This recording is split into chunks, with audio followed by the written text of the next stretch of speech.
So let's talk about the context leading up to this. So I had my husband record because initially, when we were walking along, I could see these people right back over here. Oh, there we go. Um, and I could see them way, way, way in the distance. And I gave it a good 30 seconds to a minute of watching them walk to see how their dog was walking because it's a couple with their child and the dog was very attentive to them. He was not like all over the place, erratic behavior, anything like that. He was walking pretty calmly with them, despite the kid on his bike. So I knew that we would be okay to be able to pass that. And at most, Koda, with a little support from me, would be very successful. So we continued and decided to walk. And that was when I told my husband that we would record it so that we could make this an educational opportunity for you. However, as we were walking up this yard over here, ahead of us, not the one with this fence, but the next one up, also has a dog that was not out at the time that I made the decision to continue walking.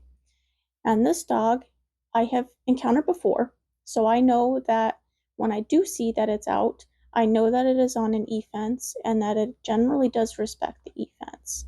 However, by the time I notice that the dog is out, it is too late. We are past the point of no return to be able to turn back and get to the nearest street corner in time before this other dog is going to pass us. So this is a point that all of you are going that have a reactive dog, all of you that have a reactive dog are going to reach a point in time where sometimes the only way out is through. No matter what, you know your dog is going to react, but it is the only choice you have. Now that being said, up ahead here you can see like a little it almost looks like a driveway. It's not a full driveway. It's one of those small, like, side roads that can go in between houses. That's like a public access.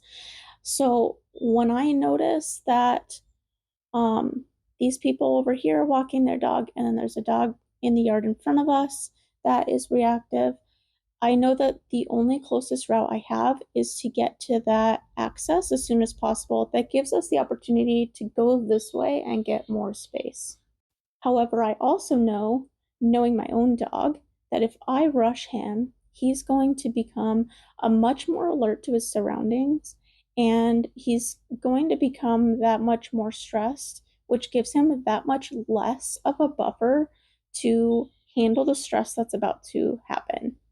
So all I can do to set Koda up for success is to encourage him to walk without actually telling him and making him continue walking, and just keep walking as fast as we can to get to that point, and being as calm and nonchalant as possible about it.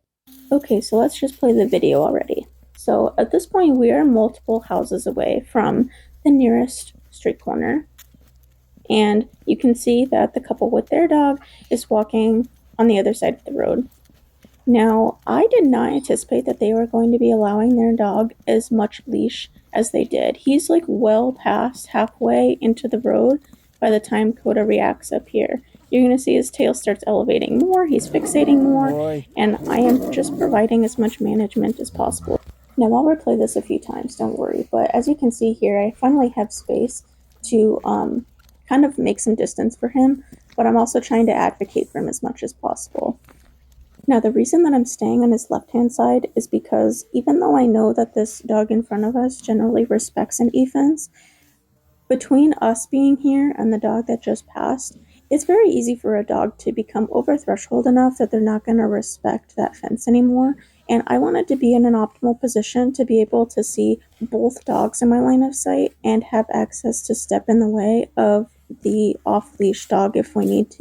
So even in this situation, if I had still stayed on his left-hand side and we didn't have a dog in front of us, I would have already cut in front of him and body blocked him and redirected him with more space rather than staying behind him. So the only reason I'm staying behind him is in case the other dog does try to cut across and get to Koda, I have a better way of seeing that and intervening before it happens than if I was on the opposite side. But as you can see here, Koda is already kind of creating space for himself. Yes, I held him back a bit, but he decided to create more space, and here he's able to take a little bit of treats. And then here he's taking the moment for himself to kind of assess what he wants to do and watch. Still a little more tense than I'd like, but considering the situation, now that the other dog has passed, I now feel safe that I can do the body blocking I was talking about and still be able to see the other dog that you can now see here in this yard ahead of us that has their entire yard to himself. So the sidewalk is not necessarily safe for us either. And that's part of the reason that I'm allowing Koda to kind of monitor the other dog and calm himself down because I ultimately need to get to the other side of the street if I'm going to pass this yard ahead of us. That's just how it is. Even if it's not ideal, that's just how the world is sometimes. So let's do a little bit of body language breakdown. So Koda's pretty calm. His tail is a little curled, but he's also just, for him, that's because he's been investigating and sniffing, not necessarily because he's over aroused. But as the other dog on the right comes a little closer, you're going to see his tail elevate a little more. He becomes much more focused on the other dog, which turns to fixation, which you can't really see from this angle, which then, as the other dog starts to get very close, he then growls, barks, lunges. Although he used to lunge a lot more than this. These are almost more hops than anything. But it's still a reaction. He's still over aroused, over threshold. He didn't feel safe with the dog being less than 20 feet away from us because of the other dog being on a flexi lead, allowed to use the entire maximum length of the flexi lead. The other thing I want to talk about in this situation is yes, his harness is loose. At the time, Koda is still recovering from his skin allergies, and he has a lot of scabs all over. So I intentionally have it a little looser so that it's not rubbing on all of his abrasions that he has. So that is intentional. That is not how it normally looks. So before anyone gets at me in the comments, that is why his harness is looser than normal. So this leads into the next thing I want to talk about in this context. There is a lot more that goes into this context besides what's currently happening in that moment. Koda has allergies. He doesn't feel good. That's not going to help him stay calm. He doesn't feel good. So he's going to be a little more irritable than normal. And that's okay. I just have to accept that and give more space, give more grace as much as I can in the moment. This one obviously was not a moment that I could do that for him. But it does make sense why he has aggressed in this moment more than he normally would otherwise. Now, I also did not fully exercise him before this walk, so he has extra energy that he normally would not have. He doesn't feel quite as fulfilled because we would normally do flirt pole training prior to this so that all his needs are met. He still can sniff as much as he wants to on the walk, but his needs are not so high. So he is not so easily stimulated by other things in his environment. And honestly, I think that he would have tolerated this dog passing perfectly fine if the owners had given him a max of like 6, 7 feet of leash length rather than, I don't know how long this leash was, but like I said before, he was easily more than halfway in the street. Like, that's also not safe. We are on a fairly busy road here. It's one of the main roads through this town. They were very lucky that there wasn't another car that came by.